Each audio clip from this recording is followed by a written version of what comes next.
I was forced to watch the final 3 episodes of Harry and Meghan's tawdry yet boring reality series. Yes, Paul Murray and I have watched this entire 6-part series, so you don't have to. It's our Christmas gift to you. I vowed not to do this again. What are we doing, Paul? Well, as they say in The Godfather, just when you're out, they pull you back in. I think Australia was a real turning point. Australia, that's us. Let's go. So popular with the public. The internals at the palace were incredibly threatened by that. They were freaking thrilled. So the reason the royals turned on them was because she was more popular and therefore they were a threat. One, nonsense, because they're talking about our country, so let's fact check it here now. Princess Kate has been to Australia a few times. She even had little George with her. That was enormous. So if they're trying to say, oh, no, Meghan was more popular and the royals had their noses out of joint, delusional. This is how twisted this entire narrative is. If they're not popular and there's criticism, racism, Brexit, racism. If it's too popular, if there's adulation, well then, oh no, that threatens the royal. Like there's no scenario when these two don't come out as victims. Surprise, surprise, having it both ways. How LA of her. That's the theme of this entire doco. Reality series. Yeah. And I realized that I wasn't just being thrown to the wolves, I was being fed to the wolves. Oh, the victimhood. Again. I was being fed to the wolves. She told me that she had no plans for the week. And she said, well, why don't you come up and you have tea, but why don't you stay the night, you and Meghan?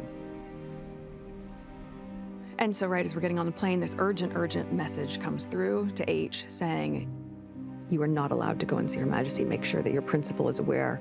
He cannot go and see her. And she's busy. She has plans all week. I was like, well, that's certainly the opposite to what she had told me. Once we were back in the UK, I rang her and I said, I'm now told that you're busy. And she goes, yes, I didn't know that I was busy. I've been told that I'm busy. I've actually been told that I'm busy all week. I was like, wow.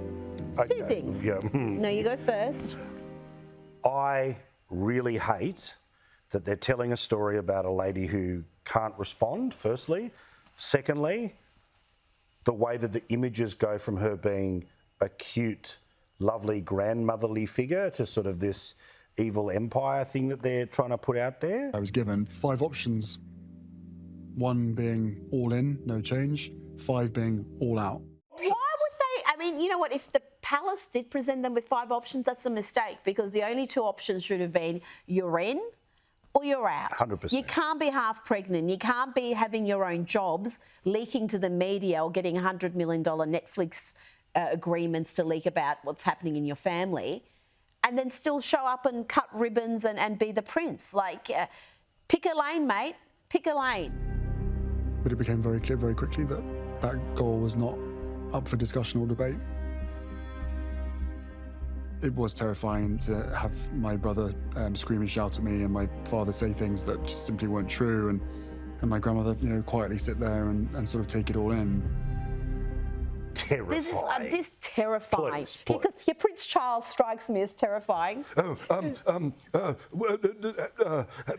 Harry. It really is the most self-delighted 5.5 hours of gaslighting ever made. It's very LA, all about their truth, not the truth.